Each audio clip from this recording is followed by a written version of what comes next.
You know, if you masticate for long enough, nothing stays crunchy forever. You're listening to the Beat Motel podcast, and we need to warn you that we like to use words like fuck, shit, and syndicalist, butty scrutix, angry flap, and filth biscuits. And we don't often bleep those words out, apart from because we're not complete animals.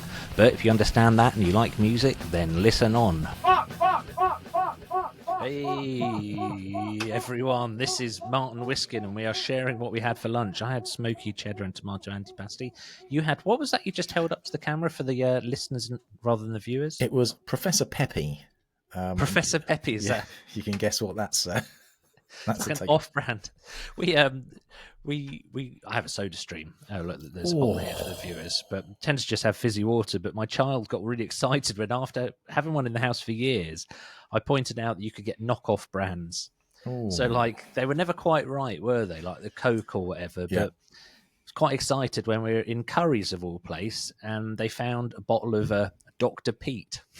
Dr. Pete.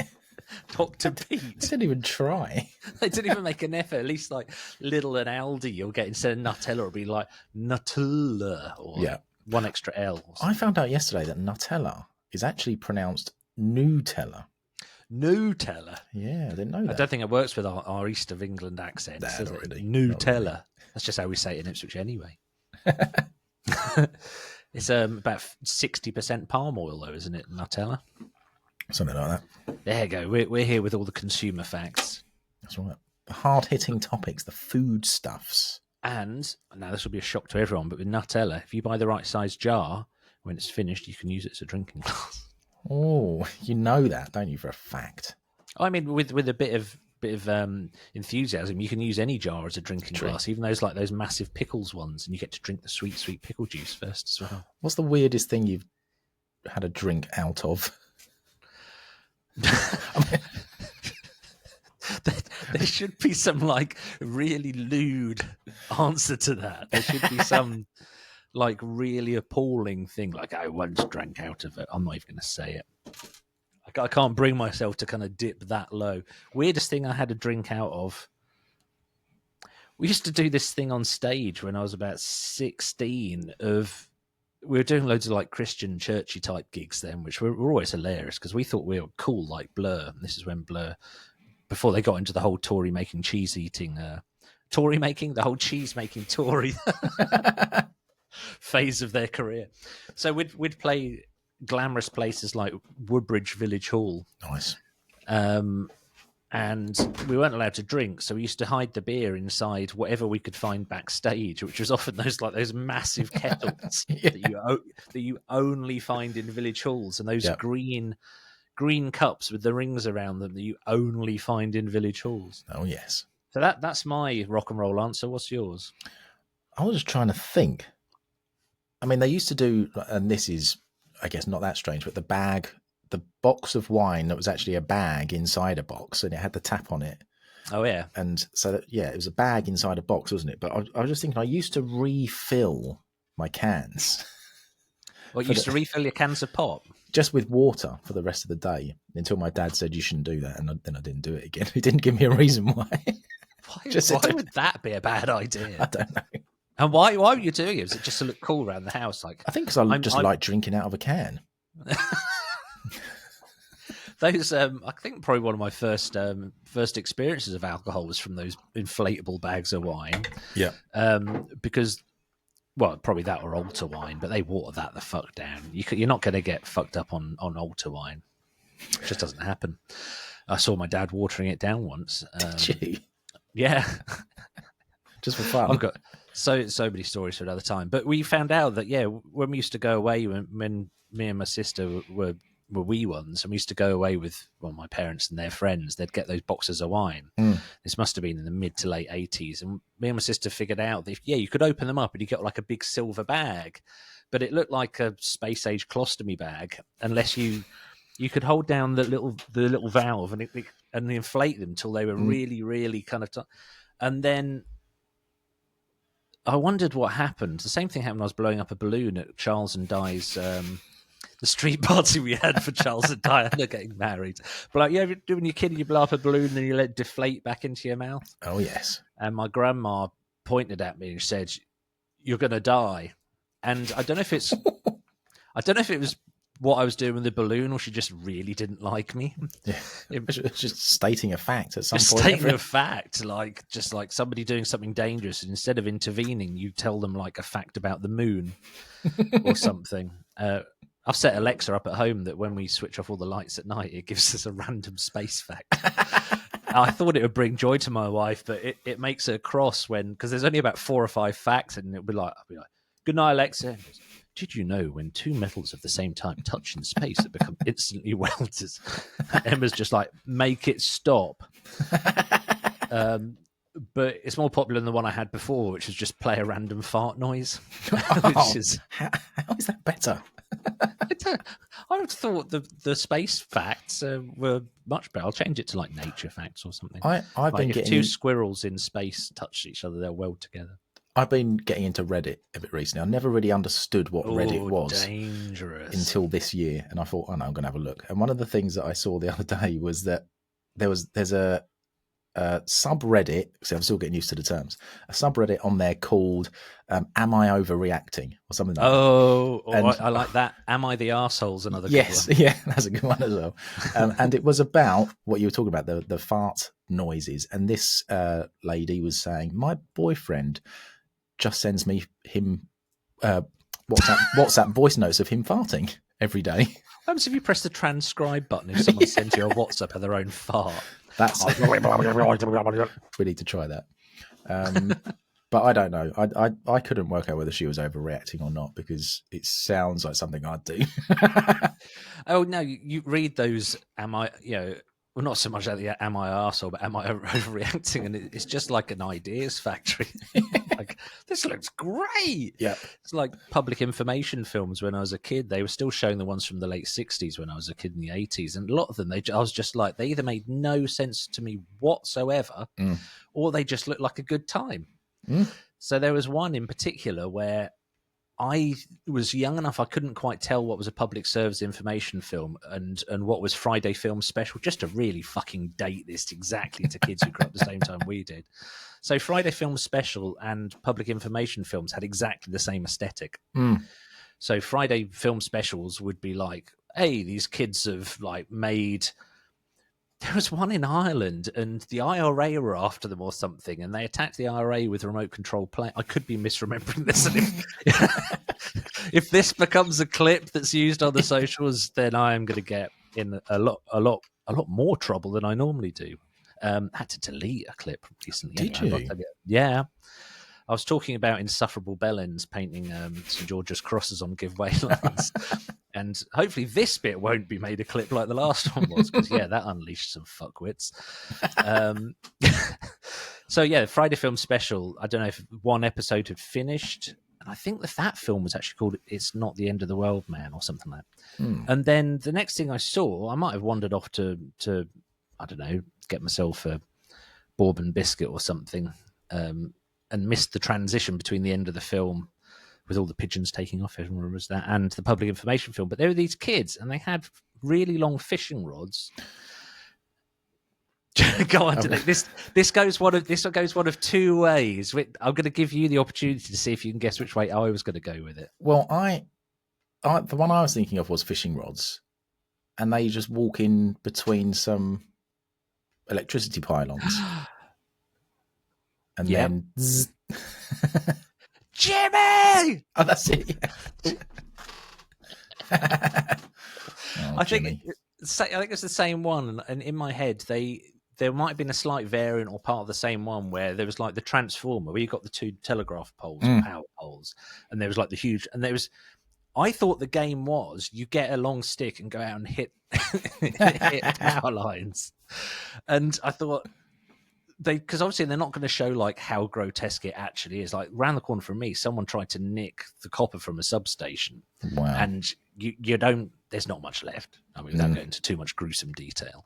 So obviously kind of Friday Film Special, 4:00 on a Friday afternoon in the 80s, they didn't go into that much detail.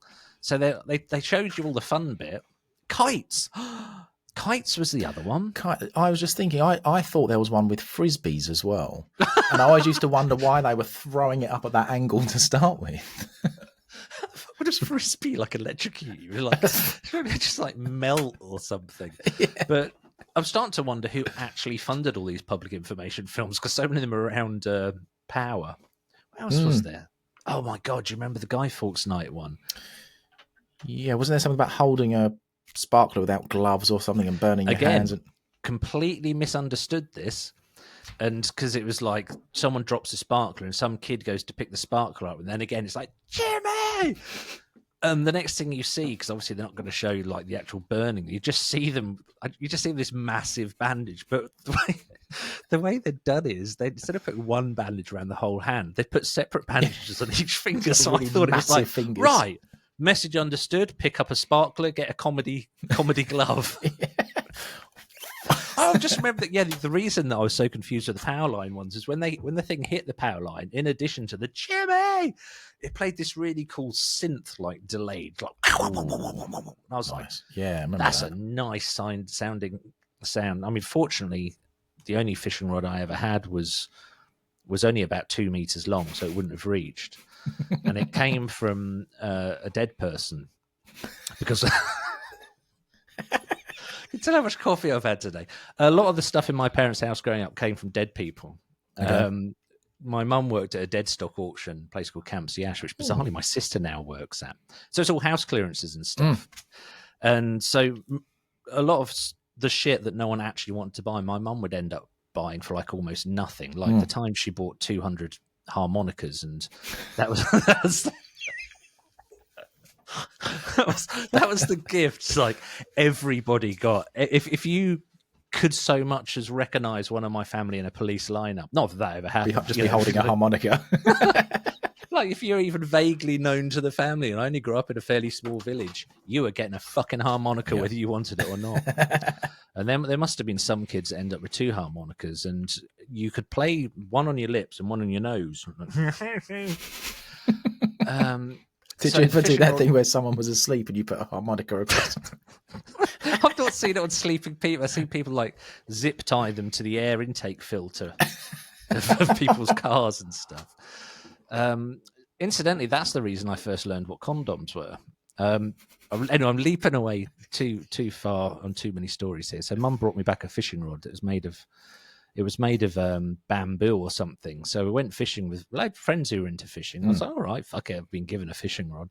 And I cast it back like that and went to do the flinging forward bit, and it got caught in the trees and snapped in two. And that's the sum total of my entire fishing career. Oh, man. So what I did with the broken end, so I still had the thick bit, which had like this cork handle. Our television didn't have a remote control because it was the 80s. So I had an Airfix plane. It was a Harrier jump jet. And I cut the front open and I stuck the end of a pencil in there, you know, like the eraser on the end of a pencil.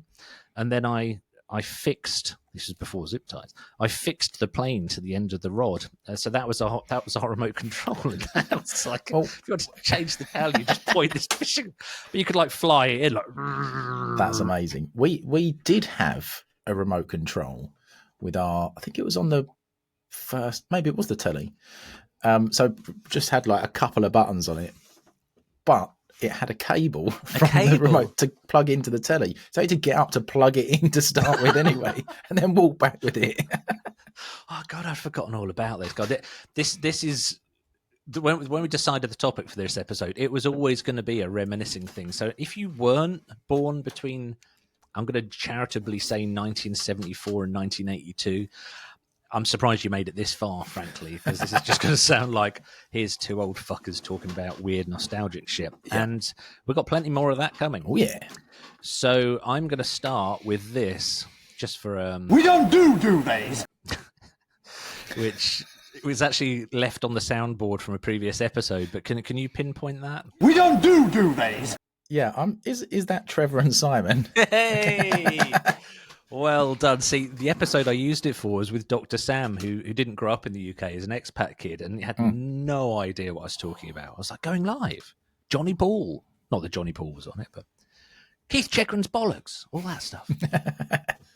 Right, so actually, before we get on to the theme for this week, we ought to play Riff of the Week because we're only 15 minutes in. That's fairly good. I ended up sharing loads about my youth, which I've probably said several times before. But right, so I have to check my thing to find your first track. Here it is. Here's your Riff of the Week, Mr. Whiskin.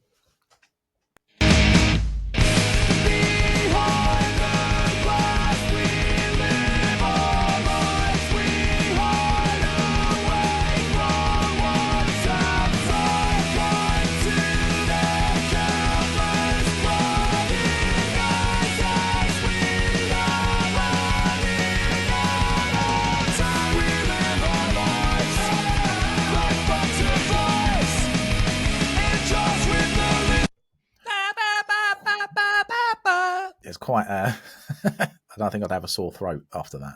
Yeah, you kind of know where it's going, and I don't mean that in a bad way, particularly. It's actually somebody sat in the studio with me today who's hello. Not reacting to anything at the moment. That's probably because they know me fairly well, and this is nothing unusual. So he's just trying to behave. So who was that? What was your Riff of the Week? Tell me. This band is called Despond, or were called Despond, and I don't think they're together anymore. I haven't been for years. So I came across these in a venue in Nottingham called The Maze, which was out the back of a pub called The Foresters, and behind that was Prostitute Alley. I think that's what it was called. I got the strangest feeling I might have played there. I lost a watch there. It's I lost an amp head cover there. And they said it's an amp head. No. But yeah, so we were on like a bill of 8 bands or something, and this 3-piece came on, and they were just so tight. Like, just, I don't know. I was blown away because it was just frantic but together.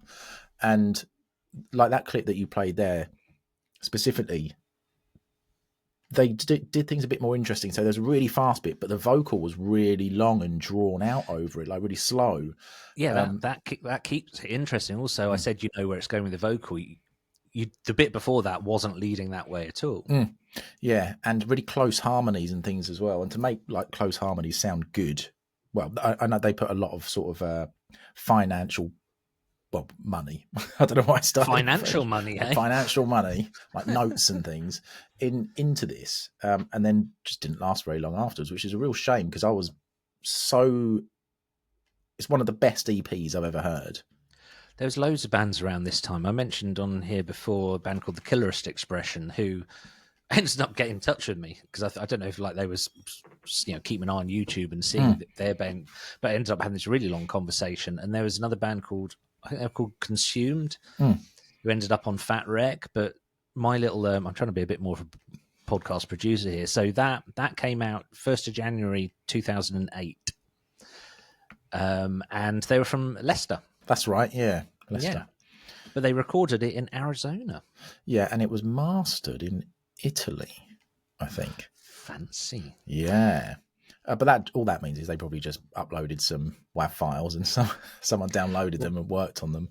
Back then, but do you remember the? I was talking to somebody the other day about the mastering experience when we mastered the Los Salvadores album. So listeners, viewers, Martin, I was in a band called Los Salvadores, and I knew you well before then, but when we put out the album, we had like 50-50 deal with my label and your band.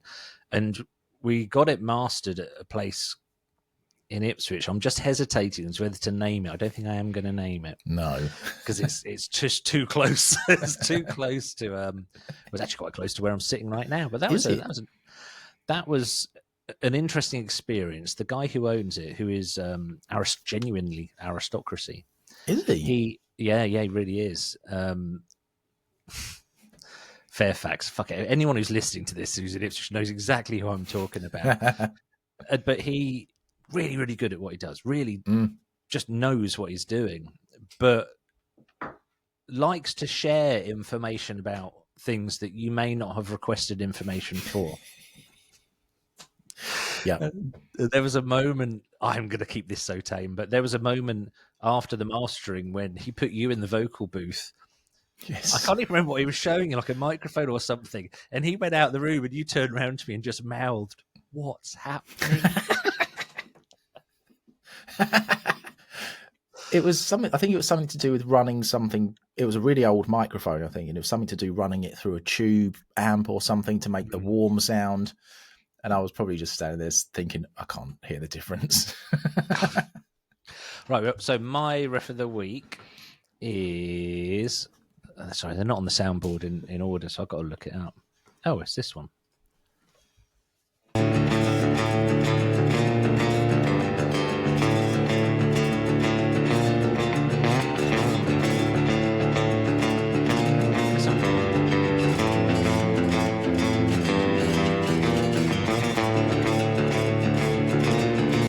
I'm going to pause it there. Where do you think that's going to go, just out of interest?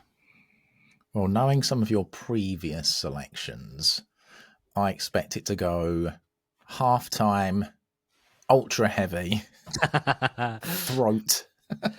You're expecting it to go throat. Here we go.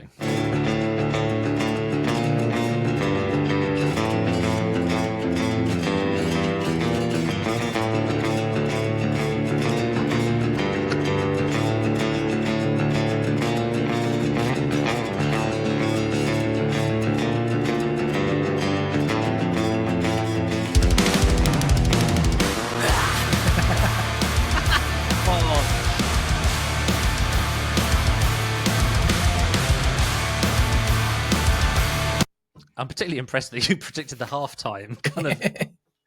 Yeah, absolutely spot on. That's a band called Black Braid. Okay. And I chose it because the album, I really like the acousticy going into the heaviness, because I've always seen metal as really closely linked to folk. Well, it is. Basically, metal is, especially Scandinavian or Nordic countries, it is their folk music, basically. But the name of this song sounds a bit more Suffolk than Scandi or Nordic. That it's called "And He Become the Burning Stars." There's just something about "And He Become." What do you do? Well, you become the burning stars. I've already got much else to say about that. So, what is the topic this week? What are we doing? We're back to school.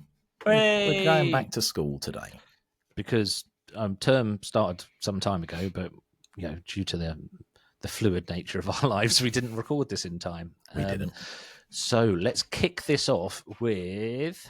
We don't do duvets. Not that.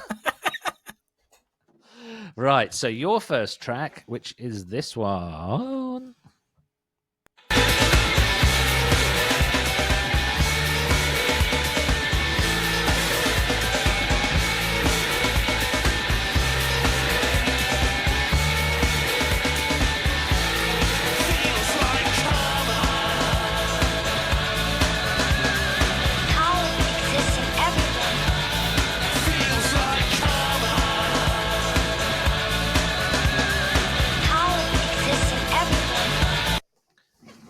This period of music is so hard to explain to anyone who's born after it.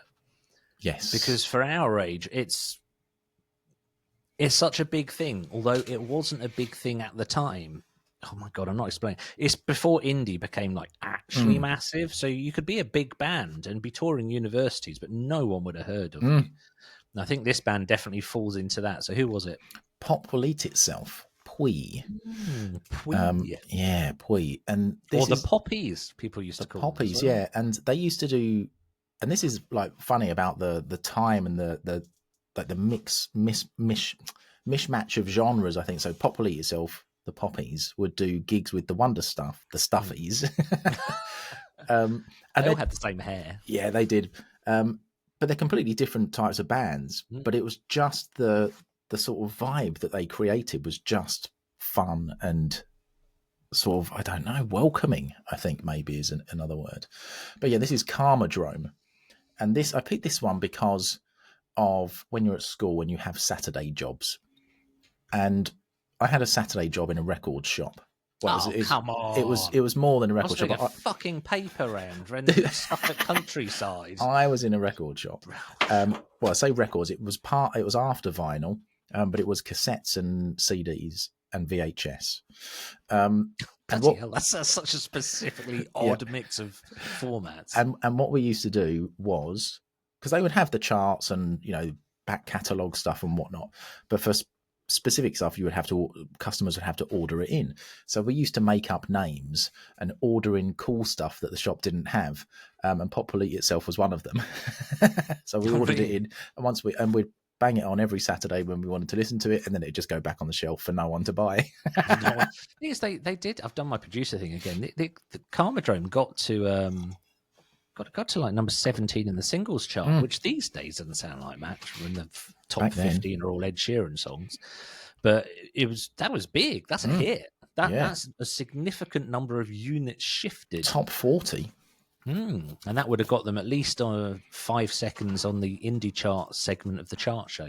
It may have even got them on a Now CD, because the Now cassettes used to have these like Carter USM and stuff like that on as well for songs that would be in the top 20. I always assumed that was like a contractual obligation thing. So if you're putting together Now, mind you, Now I think was Virgin Records. I don't remember. That if you wanted your George Michael, then the record label would go, well, we've got these bands we're trying to promote. You can have your George Michael if you also put on some other shit that no one likes. Yeah. And when I first met my wife, she had a tape called Roller Disco. Oh, that sounds amazing. It's exactly what you'd expect to have. Oh my God, this could not be more like 80s centric if it tried. This episode could have fucking roller disco. I know someone that still goes to roller discos. They were fascinating, but I didn't understand them fully, because the roller disco near us was in a place called Charlie Manning's in Felixstowe, which was a fun fair that removed each ride once someone died on it. So by the end of the 80s, there wasn't much left, but they did have... Do you know what they used for the roller disco rink? They used the Dodgems. Oh. The Dodgems thing. And like Dodgems is like massive plates of metal. Yeah. And you don't want to be going into those with your roller skates. Just not good. But on this tape, which had all the roller disco stuff you'd expect, they also had Death Disco by Pill. That must have been a contractual obligation thing, but like people going, yeah, disco light, and then John Lydon going, flowers rotting dead. Boom, boom, boom, boom. So did she? This is such a stupid question. Did she used to do roller skating, or she just like roller skating music? The scene, the genre, just the scene. Are you going to get that roller skating gig tonight?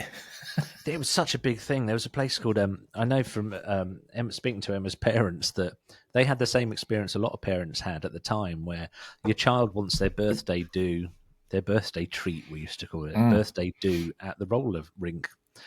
And Emma's parents took a bunch of Emma and her brother and their friends, and predictably somebody broke their arm. Oof. And I went to birthday treats at least 2 or 3 times at Rollerberry, which is the one in Bury St Edmunds. And I think a member of our party, broken their arm every single time. Not the same person, because eventually after 2 times you'd be like, I think you ought to sit this one out. Yeah, I think that might be enough. Did you ever break an arm or a leg when you was at school? Yeah, I broke my elbow, and I broke it it was really stupid. Although I am seeing this might be in the start of a pattern forming. So I had loads of Veruccas. I did loads and loads of swimming. And in the 80s, Veruccas, you didn't really have that stuff. Like, if your kids get Veruccas now, they paint this stuff on. It's just like, oh, it's gone now, like magic. Yeah. No, they used to burn the fuckers out. And they'd start by getting like a stick, and they'd dip it in liquid nitrogen and then try and form a blister on your foot. If that didn't work, they'd burn them out with a thing that looked like a soldering iron. So I had loads burnt out, like 12 or something.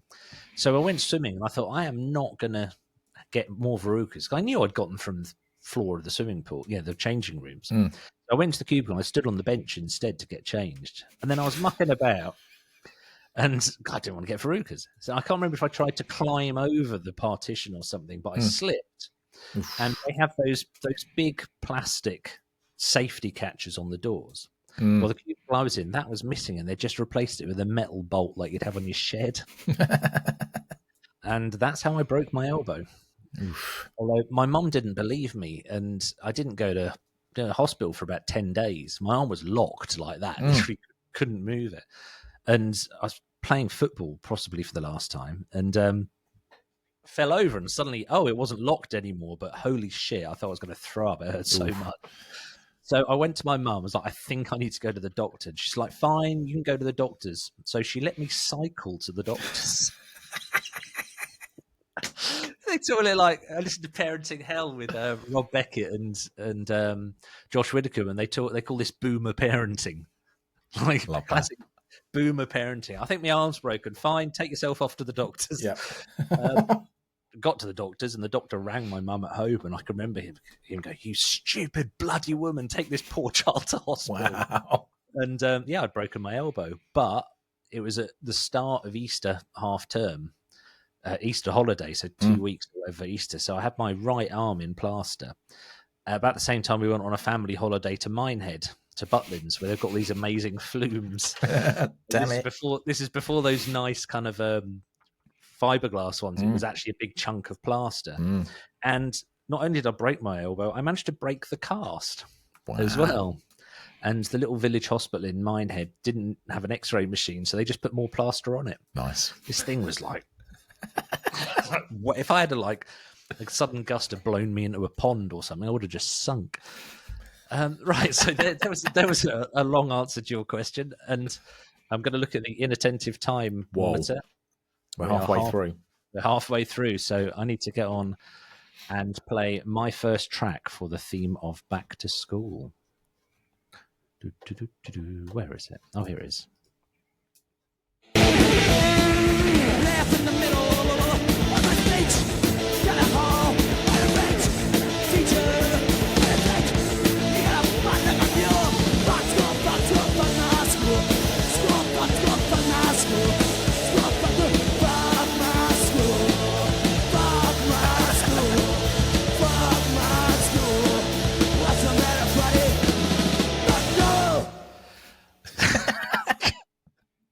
Can you guess why I chose that? Well, I couldn't decipher anything he was saying until that last bit. Well, fuck school, yeah. fuck my school. I chose it just because it's that. I mean, it's fairly on the nose. So that's a band called The Replacements. That's from 1982 when they're still in their punky kind of bit. And Paul Westerberg, the singer, was about 22 at the time. So I don't know why he was still at school. But there was a guy at the grammar school I was at who had to repeat a year, or seemingly repeated the last year of school for 8 years, and but turned up with full beard and smoking a pipe. And he played in goal for the school football team. So was he really massive? They just hold him back. He was pretty big, team. Yeah, and he just kept coming back every year. I'm sure he wasn't a teacher because they have to keep coming back every year. It was definitely a student because he used to get the piss taken out of him for it, which was probably not the done thing. Because he's in the second year and he was 34. I didn't actually feel that way about my school. School was not good because I'm neurodiverse, so it didn't fit at the time. I've not really got any frustration about it other than it was just never going to work. But I do like The Replacements, so that's why I chose that track, and that's about as deep as that goes, I'm afraid. I look back on school and wish that I'd have appreciated it more when I was there. But of course, at that age, you don't give a shit about anything. Appreciated it in what way? Just because I did enjoy school, don't get me wrong, but I think appreciated maybe the people more because now I don't see any of them. And genuinely good times, and now it's gone. And I guess it's the same with anything, isn't it? This is proper getting down memory lane and melancholic. Time moves on, man. You just have to let it go. Let's move on. So I had a lovely old time at school for all the wrong reasons. I basically abandoned all progress when I was about 12. Same. Went to go, I have no idea what's going on. Every school report was do well if he just applied himself. But then I had some awesome teachers that inspired me creatively, and the reason I enjoy writing so much is still because of the English teacher I had the whole time at school. So some good stuff. So on to your second choice, which is this. In 1972, a crack commando unit was sent to prison by a military court for a crime they didn't commit. These men promptly escaped from a maximum security stockade to the Los Angeles underground. Today, still wanted by the government, they survive as soldiers of fortune. If you have a problem, if no one else can help, and if you can find them, maybe you can hire the A-Team.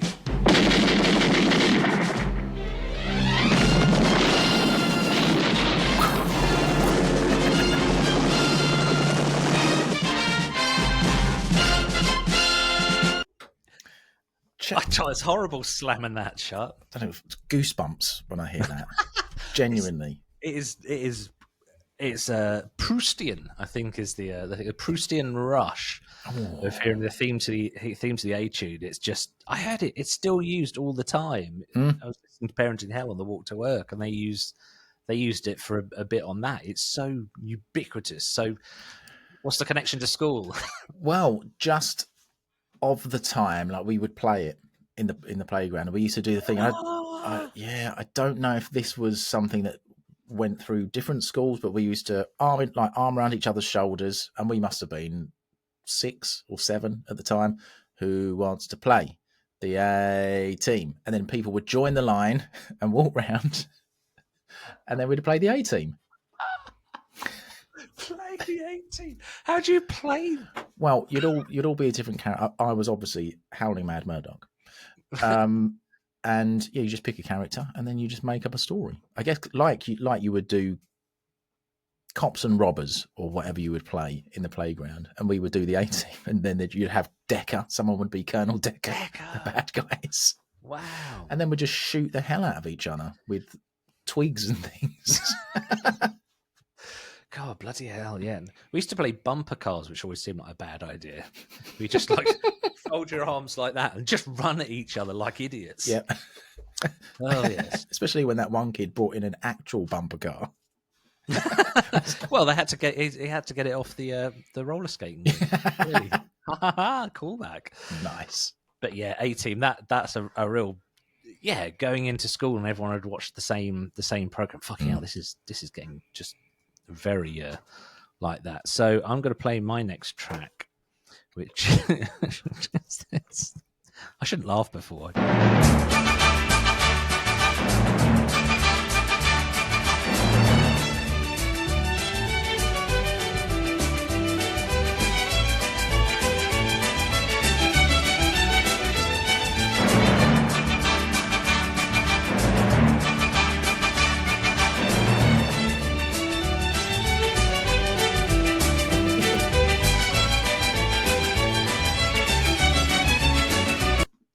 So that's the theme to Match of the Day. No. I've done that before. I put the theme to the Test match cricket up, and I said, that's the theme to the darts. And like on like YouTube, it was just lots and lots of people just typing, no! Have you heard the snuff version of the Test match cricket theme music? No. It's great. It's great. Look it up later. I think, was that something like Ski Sunday or something? Ski Sunday, which when I was preparing the clip, I really kind of went, the world has changed. That was like Sunday evenings. That was like prime entertainment. How many people actually gave a fuck about skiing in the 80s to make it prime time and for it to be on so regularly that everyone of our age knows exactly what that piece of music is? Yeah. I had a really weird experience about 2 weeks ago where I've got a teenager, and they're at that age where, foolishly or gloriously, I made them a separate stereo from like donated bits, so it's quite loud. And I was downstairs, and then I heard the theme tune for Ski Sunday blaring out the bedroom. I was like, "The fuck!" Like 14 years old. Like, what possible context is there for listening to that? And then I found out it's the theme tune to what was a web series, and I think is now actually, as of this year, is going to be a film. Do you know what? There's a shipping container being picked up, the shipping container outside the office window. And when I came in this morning, I thought, I bet that gets picked up by the shipping container lorry during the podcast recording. And it is. And it is. So, yeah, this thing was a web series in 2008 made by someone called Matt Johnson, who... Have you seen Blackberry? the film? No. Oh, that's good. But anyway, it's a web series, and it's called Nirvana the Band, the Musical. Okay. And it's got nothing to do with Nirvana at all. Oh.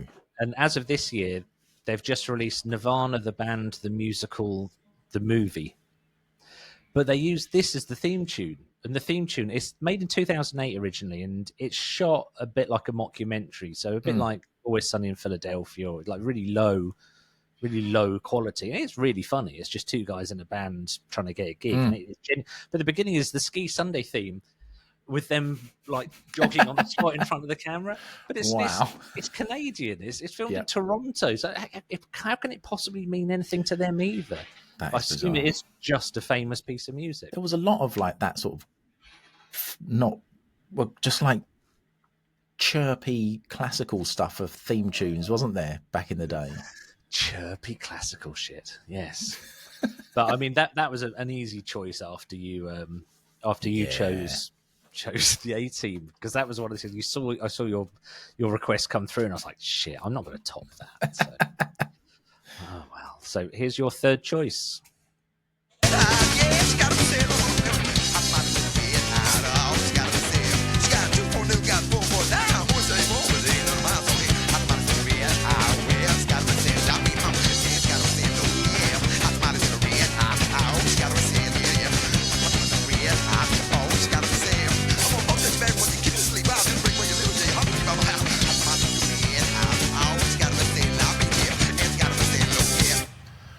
Now,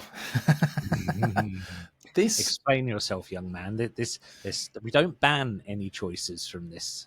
No, but you should. You should. Because I don't like this band anymore. I went off this band, I don't know, in the past couple of years. The first band I ever properly got into was this band, Red Hot Chili Peppers. And that's not their song anyway, but that's the last song on a great album, or I used to think great album, Blood Sugar Sex Magic. And this song got me in so much trouble at school with my friends because they would ignore the first like 17 tracks on the album, which was a great album, and just pick this one out and be like, you're an idiot. Why do you like Red Hot Chili Peppers? Sort of thing. And they were right.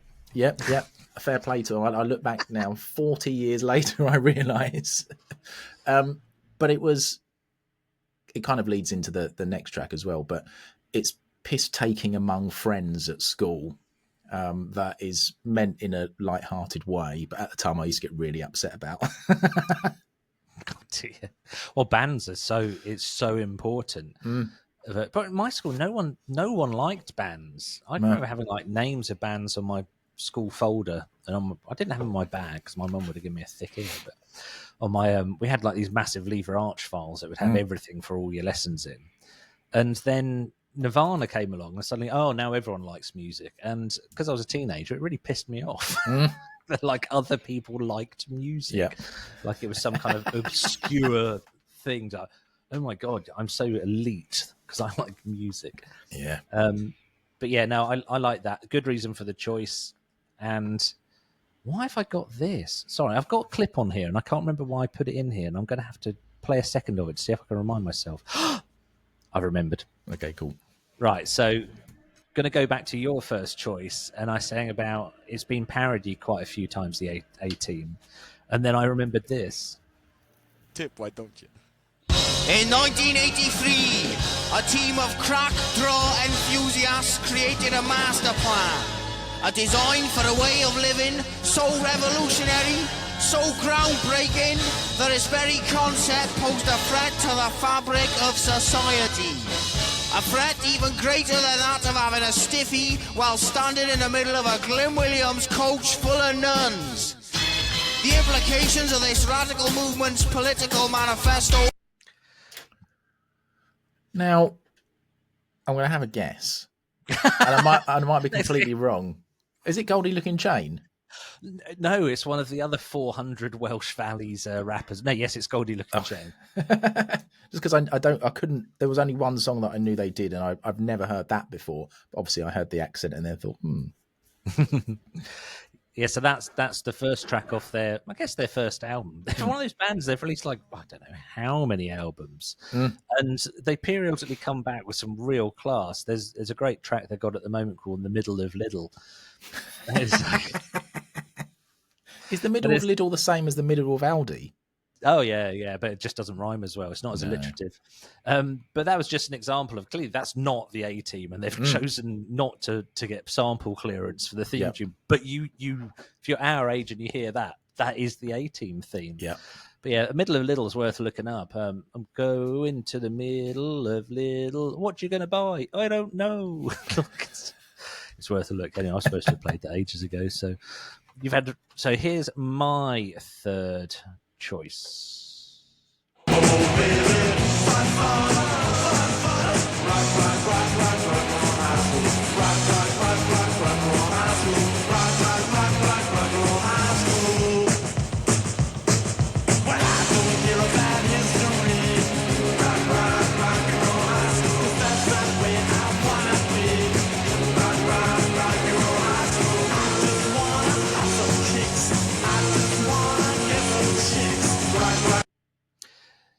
Ooh, I can't guess whether you know the band or not, actually.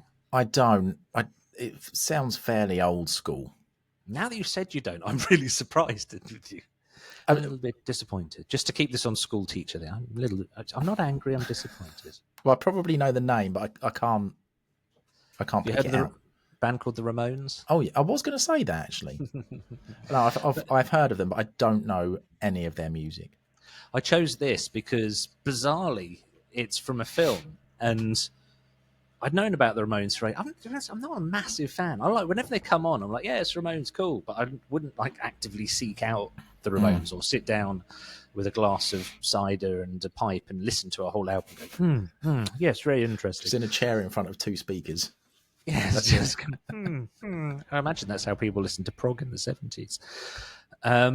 But I'd known about them for a while, and then I discovered after many years that they made a film in 1979. And the film's called Rock and Roll High School. And if you haven't seen it, it's probably worth looking for some clips because it's bloody weird. It's really strange. It's got no particular storyline. Have you seen films like Fast Times at Ridgemount High? Or no. It's almost like a whole genre of the early 80s of American high school films. Grease. There you go. You must have heard of that one. Yeah. And I can remember being at my rural primary school with only about 35 students, and then being at my high school, which was maybe 800, but 400 of those were in the sixth form, because it was the sixth form for like, oh shit, there were people that used to travel like an hour to get to my high school. Wow. And everyone used to turn up on buses. There were like about 20 buses turning up every morning. And I can remember getting to high school and being really quite disappointed that it looked nothing like the American high schools. And there's really no connection between a rural high school in Suffolk that ended up, Ed Sheeran went there actually. Not when I was there. There's a few years between us. And it just was nothing like the TV and the films had promised me. That's in any way whatsoever. That's such a sad story. And it made me think, whilst you were chatting about that there, that the obvious choice would have been the Grange Hill theme tune, surely. And I think we have both fucked up royally. Can we rewind? I'll just delete this episode. I'm just doing it. Just what's the point of it even existing? Damn it. So good. The sausage. Oh my god, this is turning into a right circle jerk. Anyway, so that was the Ramones. So I'm going to move on now to your last choice, which I've got to stop laughing before I press the buttons, because I literally look up, see what it is, and then it makes me laugh.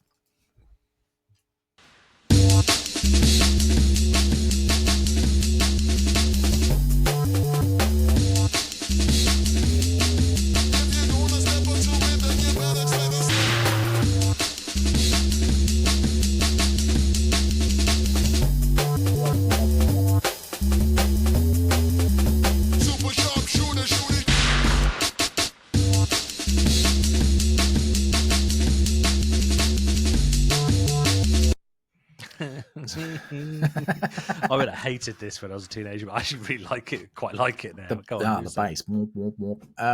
So the Ganja Crew. I didn't know who it was by until I looked it up the other day, but I wanted something that was sort of. Well done for finding it then. Yeah. Well, I knew the name of the track, Super Sharpshooter, and it's I guess jungle. I think because jungle, drum and bass, and rave and everything for me was all a bit of a blur.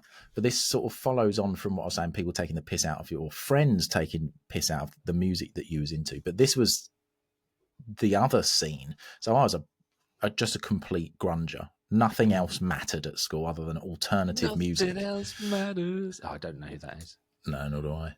Well, you can have the credit for that. I like that. I wrote it with my own typewriter. But this was to highlight people actually having fights because of the music they were into. So it was very, very much grungers and ravers until I think I got into the sixth form, and that divide was still there. But I would go to raves. I would borrow a bomber jacket. What, to cover up your plaid shirt? Yeah. Cover up my Nirvana tattoo. Right across. Yeah. But yeah, it's just interesting to me, like what you were saying, bands meant a lot to people. But just the scene that you were in, I guess it's like the tribalism with football teams.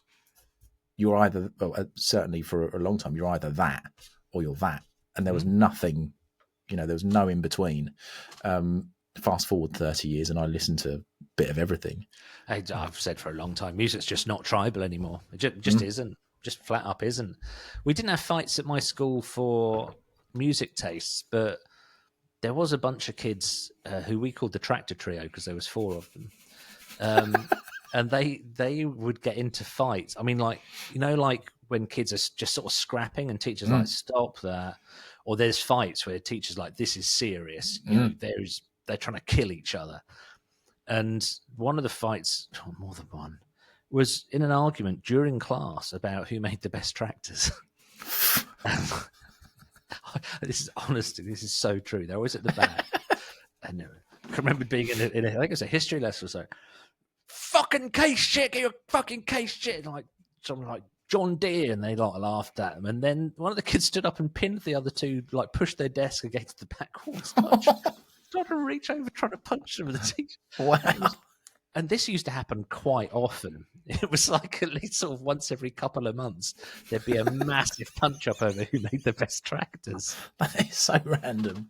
I guess you were in that part of the country though, right? Where kids that used sort to of thing. turn up to school on tractors, yeah. Oh, incredible.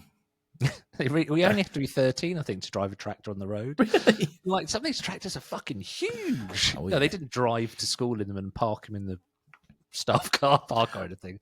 They definitely did get dropped off at school in tractors. I've seen recently tractor drivers with their mobile phones, just like texting and things. But something that I've seen recently a lot around here, there's a bit of grass where some young girls take their horses and gallop up and down this bit of grass that is just for public. That's when the neighbours take their horses. Yeah. And they were trotting back on the road that I was obviously driving on, and they were all just on the horses on their mobile phones, Really? and taking selfies riding along on the road. Well, see, tractor drivers at least have GPS, and I mean, on the fields, they do. The tractor just follows that's how they're efficient and whatever. But horses, they don't like it if you try and fit them with GPS because they've only got so many sockets. Yeah. I'm just thinking about that now. That's a slow burner. I just realised I'm wearing a brand new T-shirt. You can see where it's folded in the packet. There goes the shipping container. Bye-bye. I spent a couple of summers in Suffolk working at a place called Debbage Enterprises.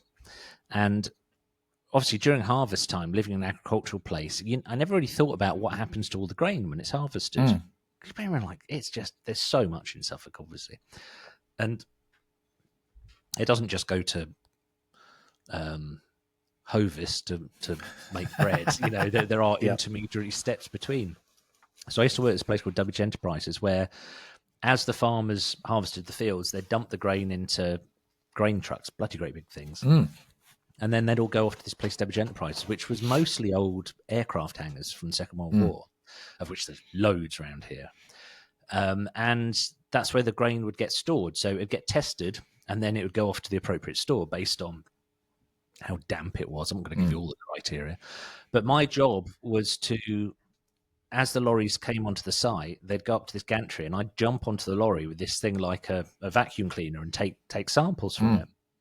But sometimes, to switch things up, they'd send me up the road to try and organise all the trucks and tractors. And the tractors, you don't need an MOT or tax or insurance for a tractor. So the farmers would, bring out all their oldest tractors. They're clearly just were barely functional.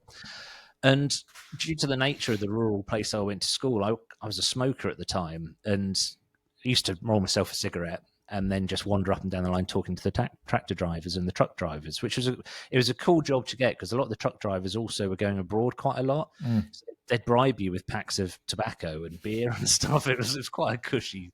It never made any difference to where they were in the queue, but it was just nice to get loads of free booze. And I can remember walking halfway up the line, went to roll myself a cigarette. I was like, shit, I haven't got any papers. And then I noticed someone whose name I'm not going to say, who I was friends with at primary school and high school, driving one of the tractors. Like, oh, no way, hello. I was like, blah, blah, blah. And he was smoking. I was like, oh, I don't suppose you got any skins, have you? And he said, oh, I've only got king skins in the tractor. I was like, oh, okay. And then I found out a couple of weeks later, he accidentally tipped the tractor into a ditch, which must have been like the slowest accident. If I can think of an accident having a vehicle while you're stoned, that would be something very appropriate about the speed of that. Oh no, looks like I'm going into this. Looks like I'm going into this ditch. Yep, there goes the front wheel. Give it a minute. Yep, back wheel started going in. I should take evasive action. I'm just going to see if this fixes itself. Right, so on to my last choice, which is, it doesn't sound anywhere near as good as I remember it sounding when I was a kid. Oh, no.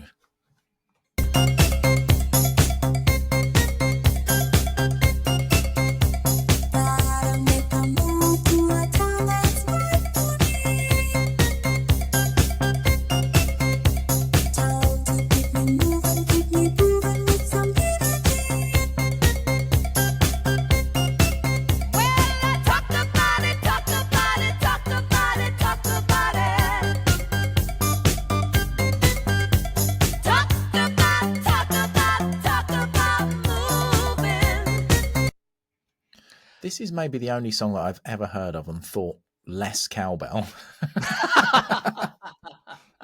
Less cowbell.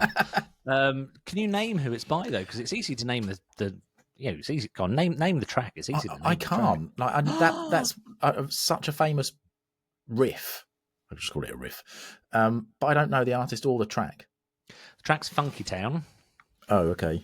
And it's by Lips Inc. Now, this was. Did you have like a youth club at your high school? Yeah, ours was called they all probably looked the same, because I've seen several high schools that have youth clubs that look identical to the one. They're like flat roof building, no real windows apart from around the top, but it was open every lunchtime, and they had a tuck shop, and they had a jukebox in there, fucking jukebox, and a couple of pool tables, snooker tables. It was a kind of a cool place. And almost the entire time I was at high school, I spent my £1 dinner money on a Mars bar, a can of Coke, and a bag of crisps. Shit, you could buy all of those in that. That's amazing. So because school dinners, I couldn't eat. They were just beige. I mean, I'm not saying I chose the healthy option at all, but it would have been far worse eating school dinners in the 80s. And also £1 wasn't enough to buy a full shitty school dinner. But every time I walked into this, it was called the Shalom Centre. Okay. Every time I walked in, for at least the first 2 or 3 years, this was playing on the jukebox, almost without fail, to the point almost like something from a David Lynch film. It would just always be playing. And I've often wondered why. And when I was preparing the clips for this, it's a really long song. Oh, okay. So I think somebody had their 10 pence to put in the jukebox, and we used to do this in a pub called the Spread Eagle when I was about 19 or 20. You'd put in your 50 pence for 3 songs and choose the longest songs you could. So it'd always be like, I always used to play Fool's Gold 957 or 954, whatever it was. And then just anything that was near 10 minutes. People would get so fed up with it. We used to put on because the pub we used to go to had a jukebox. It was the one that was like the box, literally a rectangle on the wall, and the like when like CDs were in it, yeah. And we used to put on. They had a Now Christmas CD, but they never switched it out. So every time we would go, there would be a whole load of Christmas songs throughout the year. Oh wow, that reminds me. Smurfs Christmas always remind. My mum used to always play the Smurfs Christmas album at Christmas. Now I associate castrati with Christmas time. Right, we are out of time. I think that's about it. I mean, anyone who is almost exactly our age may well have enjoyed that. If you're a millennial, then why are you listening to this? It's not even historically accurate or anything. It's just nonsense. Move on, man. Move on, man. I was going to say, I'm going to say goodbye. Do you want to say? Move on.